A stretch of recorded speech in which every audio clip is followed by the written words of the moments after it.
नमस्कार, स्वागत है आपका। आप देख रहे हैं इंडिया टीवी। आपके साथ मैं हूं प्राची पाराशर। वक्त हो गया है प्रहार का, और प्रहार में बात करेंगे बिहार से लेकर झारखंड तक परीक्षा को लेकर सियासत और फुल एक्शन की।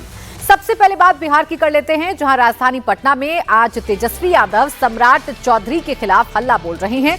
तेजस्वी यादव की अगुवाई में आज आरजेडी कार्यकर्ता लोक भवन तक मार्च कर रहे हैं। गोलंबर गांधी मैदान से लोक भवन तक मार्च निकाला जा रहा है। पोस्टर बैनर लेकर आरजेडी कार्यकर्ता निकले हैं। आरजेडी के हल्ला बोल और पटना के गर्दनी बाग में छात्रों के प्रोटेस्ट के बीच बिहार सरकार भी एक्शन मोड में है।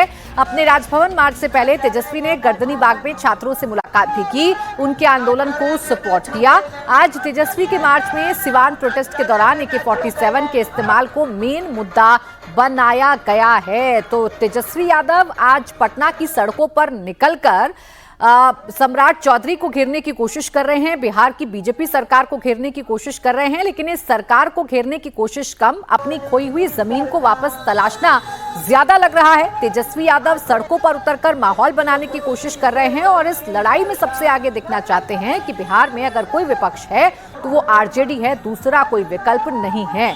नीतीश चंद्र मेरे सहयोगी इस वक्त हमारे साथ जुड़ गए, सीधा उन्हीं के पास चल लेंगे। नीतीश, तस्वीरों के साथ दिखाइए कितनी बड़ी संख्या में भीड़ जुटाई है तेजस्वी यादव।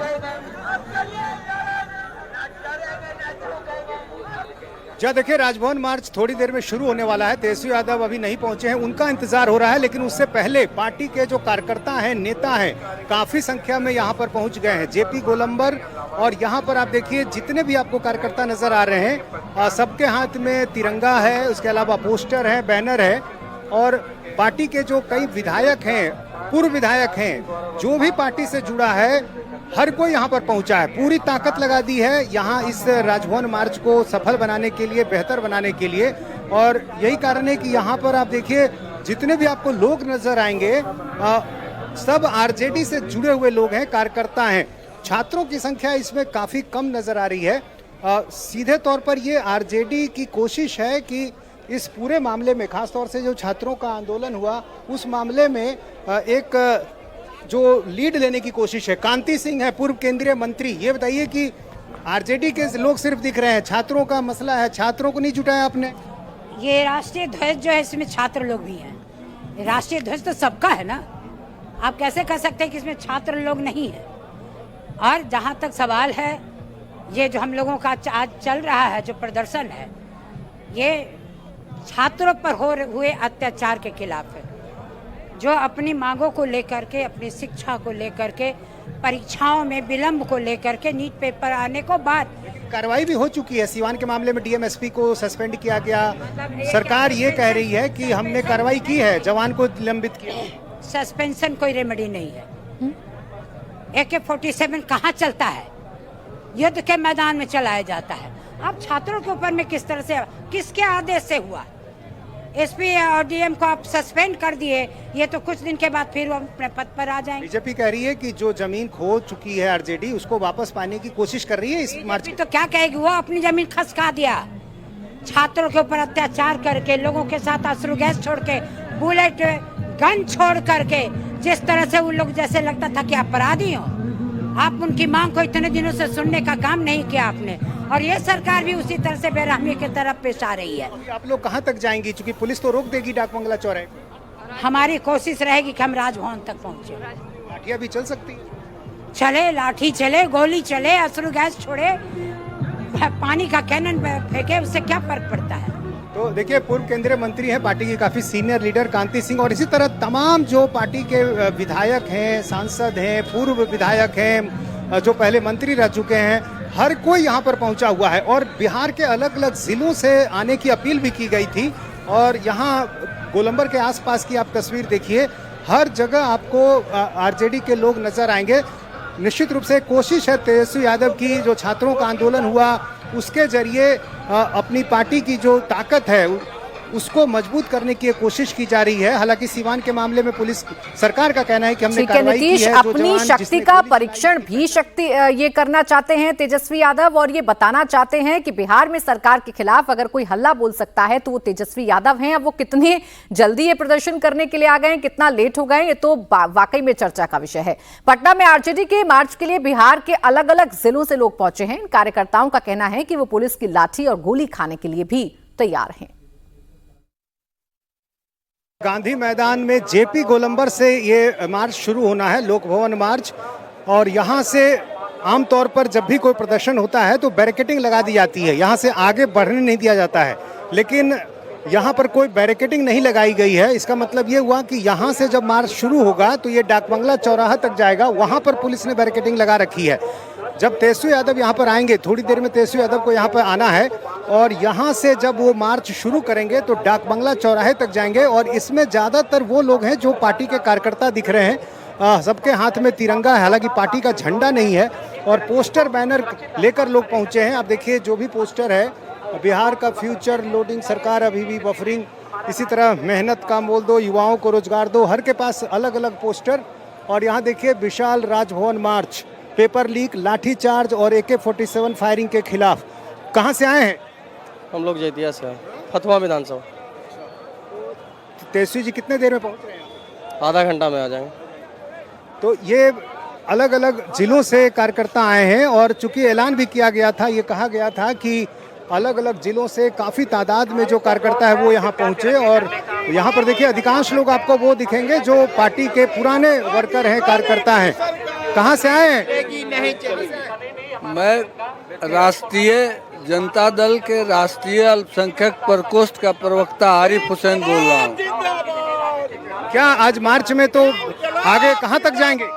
मार्च तक राजभवन तक जाएंगे। यहाँ से आगे तो जाने नहीं दिया नहीं देगा तो फिर उसकी बात देखी जाएगी, आगे फिर निकलेगा उसके बाद देखेंगे। लाठियाँ भी चलेगी, देखा जाएगा, गोली भी चलाएंगे तो खाएंगे।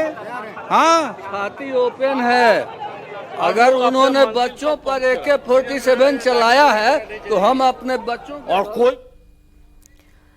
अब तेजस्वी यादव मार्च कर रहे हैं, लेकिन उससे पहले ही सम्राट चौधरी ने एक बड़ा दांव खेल दिया है। टीचर्स की भर्ती का नोटिफिकेशन जारी कर दिया है। बिहार लोक सेवा आयोग ने चौथे चरण की भर्ती की अधिसूचना जारी की है। TRE-4 के तहत 32,388 पदों पर भर्ती की जाएगी। हालांकि पटना के गर्दनी बाग में छात्र अभी भी धरने पर बैठे हैं। अब छात्रों ने PT और मेंस की जगह सिर्फ एक परीक्षा की मांग करते हुए बहाली के नोटिफिकेशन जारी होने के बाद भी धरना जारी रखने का ऐलान कर दिया है। वहीं परीक्षा में नेगेटिव मार्किंग खत्म करने की भी मांग की जा रही है। वहीं बीजेपी तेजस्वी के मार्च को लेकर पलटवार कर रही है। बीजेपी का कहना है कि तेजस्वी का करियर बचाओ मार्च है। देखिए, तेजस्वी का राजनीतिक कैरियर बचाओ यात्रा है, मार्च है।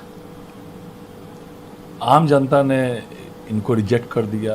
राजद का लगभग बिहार से सुपड़ा साफ हो गया। इनको बिहार से कोई मतलब नहीं, महीनों दिन बिहार से गायब रहते हैं।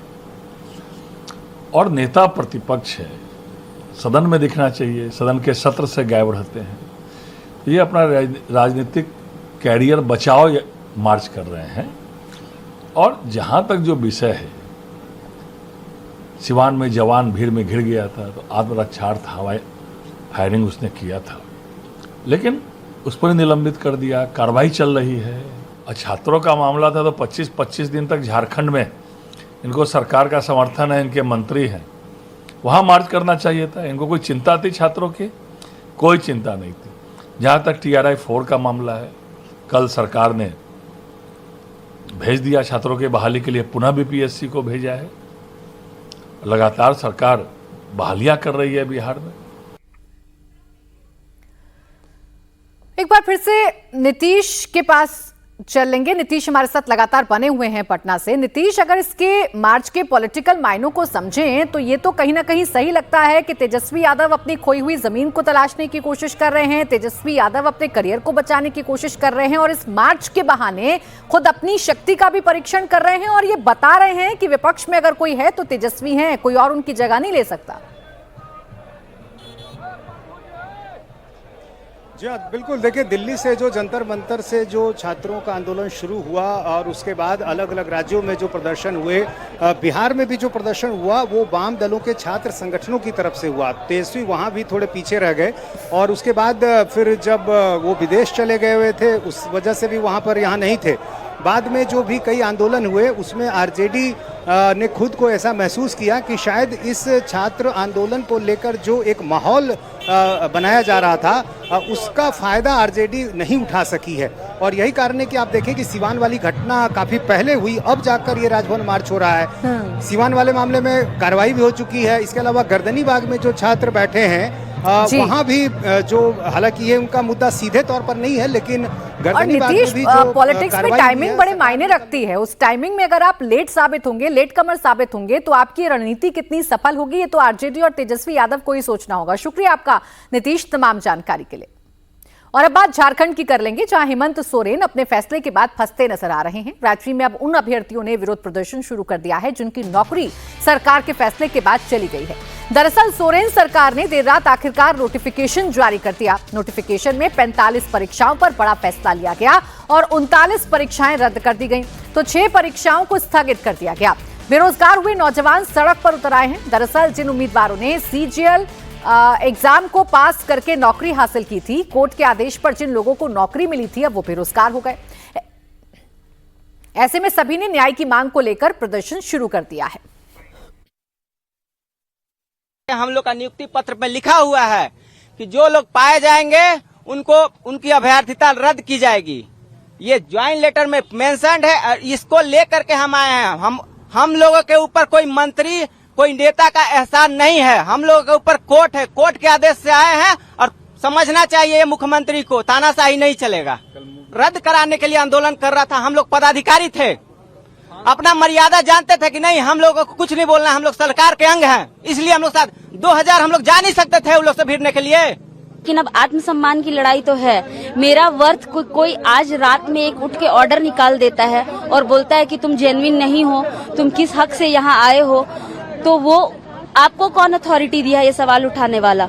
हाई कोर्ट के जजमेंट पे हम यहाँ आए थे, तो मैं सबसे अकाउंटेबिलिटी डिमांड करती हूँ। 26 सालों का हिसाब दो, जब से झारखंड बना है तब से एक नियुक्ति प्रक्रिया यहाँ ढंग से नहीं हो पाई है, तो उसका ठीकरा हमारे सर पे क्यों फोड़ रहे हो आप एसओपी बनाते हो, आप एक्ट लाते हो कि चोरी नहीं होगा, पेपर लीक नहीं होगा, उसके बाद वो एक्ट अगर फॉलो नहीं हो रहा है तो ये तंत्र का फेलियर है। एक रात में 17 नियुक्तियां कैंसिल हो रही है जिस राज्य में, आप समझ लीजिए वहाँ क्या हाल है।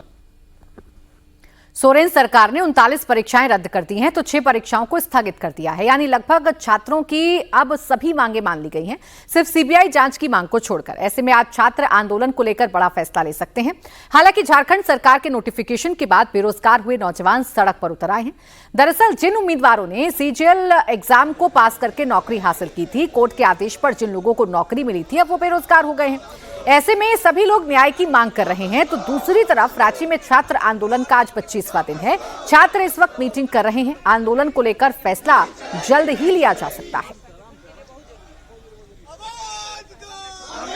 रांची के जयपाल मुंडा स्टेडियम में आज छात्रों के आंदोलन का 25वां दिन है। छात्रों की जो डेलीगेशन का हिस्सा रहे हैं उन छात्रों की एक मीटिंग चल रही है और आज इस बात की पूरी उम्मीद है कि ये आंदोलन का आज आखिरी दिन हो सकता है, कॉल ऑफ ये आंदोलन हो सकता है, क्योंकि सरकार ने नोटिफिकेशन जारी करके बता दिया है कि जेपीएससी 11वीं से 13वीं के अलावा सीजीएल का एग्जाम और जो सरकार ने ऐलान किया था, सीएम हेमंत सोरेन ने ऐलान किया था, उसका नोटिफिकेशन छात्रों को मिल गया है, जिसमें 22 परीक्षा रद्द कर दी गई हैं, 6 परीक्षा स्थगित कर दी गई हैं और काफी परीक्षा ऐसी हैं 2010 से लेकर अब तक की जिनको जांच के दायरे में लाया गया है। टोटल 45 जो एग्जामिनेशन थे, परीक्षा थी, उस पर इसका असर होगा। छात्र जो हैं अब सेटिस्फाई हैं। हालांकि सीबीआई मांग को लेकर अभी भी छात्रों का कहना है कि अगर सीबीआई की जांच सरकार रिकमेंड कर देती तो वो और ज्यादा खुश होते। हालांकि सरकार ने सीबीआई को लेकर अपना रुख साफ नहीं किया है। ये जो आप ट्रेंड देख रहे हैं, जो ये पूरा मंच देख रहे हैं, पिछले 25 दिन से ये लगा हुआ है। आंदोलन 25 दिन से जारी है और छात्रों की एक बड़ी जीत जो है वो हुई है। छात्रों के आगे सरकार झुकी है और अब लिखित नोटिफिकेशन छात्रों को मिल गया है। तो एक फाइनल मीटिंग यहां पर चल रही है कि आगे की क्या रणनीति होगी, लेकिन उम्मीद यही जताई जा रही है जिसका सार्वजनिक तौर पर अगले कुछ समय में छात्र ऐलान कर सकते हैं कि आंदोलन अब कॉल ऑफ किया जाता है।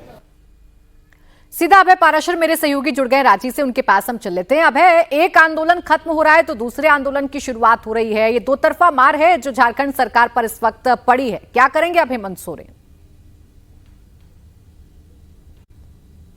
देखिए, बिल्कुल जो लापरवाही लगातार हेमंत सोरेन सरकार ने करी है, अब उसको उनका नतीजा जो है वो भुगतना पड़ रहा है। इतने समय से आंदोलन छात्र कर रहे थे, पहले भी बता रहे थे कि 2024 में जो सीजीएल की एग्जाम हुई है उसमें पारदर्शिता नहीं है, लेकिन उस वक्त एग्जाम को रद्द नहीं किया गया। छात्र कोर्ट पहुंचे, कोर्ट में 1 साल लड़ाई लड़ी और उसके बाद अभ्यर्थियों को नियुक्ति मिली। लेकिन नियुक्ति का जो ऑर्डर था हाई कोर्ट की तरफ से, उसमें साफ तौर पर ये एक पॉइंट लिखा हुआ था कि अगर एसआईटी की जांच में कुछ ऐसा आता है कि जो भर्तियां हुई हैं या फिर जो एग्जामिनेशन हुआ है उसमें कुछ गड़बड़ी है, तो उस पर फैसला लिया जा सकता है। ये हाईकोर्ट के ऑर्डर में एक पॉइंट लिखा हुआ है। मामला चलता रहा, आंदोलन शुरू हो गया और उसके बाद जब आंदोलन के 23-24 दिन हो गए तब सरकार झुकी। सीजीएल के अलावा जो कल नोटिफिकेशन निकलकर सामने आया है, 45 परीक्षाओं पर इसका असर पड़ा है। अब इसमें सीजीएल के अलावा जेपीएससी की 11वीं से 13वीं जो परीक्षा थी उसको भी रद्द कर दिया गया, टीडीपीएल की तमाम परीक्षाओं को रद्द कर दिया गया। अब इसका असर यह पड़ा कि छात्र तो सेटिस्फाई हैं जो आंदोलन कर रहे थे। उनका यह कहना है कि अगर कोई इस काबिल छात्र था जिसकी नौकरी गई है तो वो दोबारा से एग्जाम दे दे, लेकिन उनका क्या, जिनका ये लास्ट अटेम्प्ट था। तो इसी वजह से प्रोजेक्ट भवन, जहां से सीएम हेमंत सोरेन ने ऐलान किया था कि इन परीक्षाओं को रद्द किया जाता है, वहां पर तकरीबन 2000 वो अभ्यर्थी जो कि सरकार का हिस्सा बन चुके थे, सीजीएल का एग्जाम देकर उनको अलग अलग जगह, किसी को जल संसाधन मंत्रालय, किसी को कल्याण मंत्रालय में नौकरी मिल गई थी, वो सब अब लगातार सरकार से बात करना चाह रहे हैं। उनका यह कहना है कि बिना किसी लिखित नोटिफिकेशन के आप लोगों ने अचानक से ऐलान कर दिया कि इन परीक्षाओं को रद्द किया जाता है। हो सकता है कुछ ऐसे लोग हों जिन्होंने पैसे देकर क्वेश्चन आंसर्स रटे हों, लेकिन इसी में कुछ ऐसे भी छात्र हो सकते हैं जिन्होंने बिल्कुल नॉर्मल अपनी प्रिपरेशन करी और उसके बाद एग्जाम दिया और वो पास हो गए। तो उन छात्रों का यह कहना है कि बिना किसी जांच के अगर कोई दोषी है तो उस पर आप कार्रवाई करें, उसकी नियुक्ति आप हटा दें। लेकिन अगर आप सब पर फैसला कर देंगे तो उससे एग्जाम सिस्टम की कि अब जेन्युइन छात्र भी परेशान हो रहे हैं, वो छात्र भी परेशान हो रहे हैं जो इन पेपर की वजह से प्रभावित हो रहे थे। अब हेमंत सोरेन इसका क्या उपाय निकालेंगे, ये देखने वाली बात होगी। शुक्रिया आपका तमाम जानकारी के लिए। अब है आम आदमी पार्टी के सीनियर लीडर सत्येंद्र जैन की मुश्किलें एक बार फिर से बढ़ गई हैं। दिल्ली सरकार के पूर्व मंत्री और अरविंद केजरीवाल के करीबी सत्येंद्र जैन की अब एसटीपी टेंडर घोटाले में गिरफ्तारी हुई है। सत्येंद्र जैन को एसीबी ने दिल्ली की अदालत में पेश किया है। एसीबी की टीम सत्येंद्र जैन को लेकर राउज एवेन्यू कोर्ट पहुंची है। इससे पहले कल एसटीपी टेंडर घोटाले में एसीबी ने सत्येंद्र जैन समेत 6 लोगों को गिरफ्तार किया था, जिसमें दिल्ली जल बोर्ड के पूर्व सीईओ और आईएएस अधिकारी उदित प्रकाश और तत्कालीन कंसल्टेंट अंकित श्रीवास्तव भी शामिल हैं। इसके अलावा एएन इंटरप्राइजेस के मालिक Nagendra Yadav, Eurotech environment limited के मालिक राजा कुमार कुर्रा और मेसर्स सृजनहार के मालिक पंकज वर्मा को भी एसीबी ने गिरफ्तार किया है। आरोप यह है कि खास कंपनी को फायदा पहुंचाने के लिए टेंडर प्रक्रिया में हेरफेर किया गया था। इसके बदले उदित प्रकाश 1 करोड़ 52 लाख रुपए की रिश्वत उन्हें दी गई थी। तो सत्येंद्र जैन की मुश्किलें एक बार फिर से बढ़ रही हैं। ये जल बोर्ड से जुड़ा हुआ मसला है। उस वक्त की बात है जब जल बोर्ड की जिम्मेदारी सत्येंद्र जैन के पास थी। उस वक्त हुए घोटाले को लेकर अब सत्येंद्र जैन की गिरफ्तारी एसीबी ने की है। कोर्ट में उनको पेश भी किया जा रहा है। कुमार सोनू मेरे सहयोगी इस वक्त जुड़ गए हैं ज्यादा जानकारी के साथ। कुमार, इसमें पॉलिटिकल नैरेटिव तो अलग है। आम आदमी पार्टी कह रही है बदले की भावना से कार्रवाई की जा रही है, लेकिन मसला घोटाले का है। जरा समझाइए इसमें कानूनी पहलू क्या है और कितनी मुश्किल में फंसते हुए दिख रहे हैं सत्येंद्र जैन। देखिए, आप ये समझिए प्राची की मामला साल 2024 का है और तकरीबन 2 साल तक जो है एसीबी तमाम सिंगल इसमें एविडेंस कलेक्ट करती रही। लेकिन अब जो एसीबी की तरफ से आधिकारिक बयान दिया गया जिसमें ये साफ तौर पर कहा गया कि तमाम इलेक्ट्रॉनिक एविडेंस जो है वो एसीबी की टीम के पास मौजूद है जो इस पूरे मामले की इन्वेस्टिगेशन कर रही है, जिसमें बिचौलियों और जो आरोपी हैं उनके बीच हुई बातचीत, चैट, उसकी पूरी डिटेल और डिस्क्रिप्शन जो है वो इस वक्त एसीबी की इन्वेस्टिगेशन टीम के पास मौजूद है और उसी आधार पर ये तमाम गिरफ्तारियां सुनिश्चित की गई हैं। तो गिरफ्तारी होने के बाद जो है जाहिर सी बात है सत्येंद्र जैन हो, पूर्व सीईओ जल बोर्ड उदित प्रकाश राय हो, इन तमाम आरोपियों की अब मुश्किलें बढ़ेंगी। जाहिर सी बात है जिस हिसाब से तमाम फाइल तैयार की है एसीबी ने, तमाम जांच रिपोर्ट जो तैयार की है, उसके बाद आज कोर्ट में पेश किया जाएगा सत्येंद्र जैन को, क्योंकि कोर्ट के अंदर हैं। और उसके बाद एसीबी की टीम जो है रिमांड मांगेगी सत्येंद्र जैन समेत बाकी 5 आरोपियों का भी। तो तो आज रिमांड मांगने के बाद उनसे पूछताछ की जाएगी। रिमांड के दौरान पूछताछ करने के बाद एक एक की भूमिका तय की जाएगी कि किसने इस पूरे टेंडर प्रक्रिया घोटाले मामले में क्या भूमिका थी, सत्येंद्र जैन की क्या भूमिका थी, क्या उन्होंने आदेश किस तरीके से दिया, किससे क्या बातचीत हुई, किसको कितना फायदा मिला, क्या किसी को हार्ड कैश दिया गया, हार्ड कैश अकाउंट में गया तो किस किस खाते से गया। ये तमाम जो मनी ट्रेल है वो एसीबी को और पता करनी है। हालांकि कुछ मनी ट्रेल के बारे में एसीबी के पास जानकारी है, जिसमें उदित प्रकाश राय जो पूर्व सीईओ है जल बोर्ड के, उनके और उनके रिश्तेदारों के खातों में 1,52,00,000 रुपए ट्रांसफर किए गए, खासतौर पर उस कंपनी के बैंक खाते से या बिचौलियों के बैंक खाते से जिस कंपनी को सीधा टेंडर दिया गया था, यूरोटेक एनवायरमेंट प्राइवेट लिमिटेड। दरअसल ये एसटीपी घोटाला है, यानी सीवेज ट्रीटमेंट प्लांट का जो टेंडर प्रक्रिया है वो दिल्ली जल बोर्ड के द्वारा जारी की गई थी। और आरोप कुमार, घोटाला हुआ है तो कार्रवाई भी होगी। अब बेशक पॉलिटिकल नैरेटिव सेट क्यों ना किया जाए, सत्येंद्र जैन की मुश्किलें तो बढ़ती हुई नजर आ रही हैं। शुक्रिया आपका कुमार तमाम जानकारी के लिए। सत्येंद्र जैन की गिरफ्तारी हुई है, मामला घोटाले से जुड़ा हुआ है, लेकिन एक बार फिर से सत्येंद्र जैन की गिरफ्तारी पर दिल्ली में सियासी संग्राम छिड़ गया है। आम आदमी पार्टी से लेकर बीजेपी पर हमलावर है। आम आदमी पार्टी का कहना है कि पिछले केस की तरह यह केस भी फर्जी निकलेगा। बीजेपी पर तानाशाही का आरोप लगाते हुए यह कहा है कि जब जिसे मन करता है झूठे आरोप लगाकर जेल में डाल देते हैं। इनका झूठ एक बार फिर देश के सामने आएगा। बीजेपी के पाप का घड़ा भर चुका है। पहले संजीव अरोड़ा जी को गिरफ्तार किया जाता है, फिर अनाप शनाप छापे मारे जाते हैं, और आज फिर से सत्येंद्र जैन जो पंजाब के सह प्रभारी हैं, पंजाब के सह प्रभारी के तौर पे वो संगठन का काम कर रहे थे, उनको गिरफ्तार कर लिया गया पंजाब चुनाव को प्रभावित करने के लिए। क्योंकि सरकार बौखलाई हुई है, भाजपा बौखलाई हुई है। मोदी जी और अमित शाह को समझ में नहीं आ रहा है कि पंजाब में क्या करें। उन्होंने हाथ पैर मार के देख लिया, लेकिन उनको कुछ समझ में नहीं आ रहा कि पंजाब में करें तो क्या करें। आम आदमी पार्टी के आरोपों का जवाब बीजेपी ने भी दे दिया है। बीजेपी ने कहा कि जो काले कर्म करेगा उसको भुगतना पड़ेगा। बीजेपी का कहना है कि जांच में सत्येंद्र जैन दोषी पाए गए हैं, इसलिए एसीबी ने गिरफ्तार किया है। देखिए, एक तो चोरी और फिर ऊपर से सीना चोरी, ये आम आदमी पार्टी की पुरानी नीयत भी रही है और नीति भी रही है, और कहीं ना कहीं वो अपने इस पाप को इस प्रकार की बयानबाजी में उसका आवरण देकर छिपाने की कोशिश करेंगे। लेकिन इतना जरूर कहूंगी कि ये जो पब्लिक है ये सब जानती है, and like I said, the law will take its own due course, and I am sure that the people of Delhi will definitely get the justice that they deserve.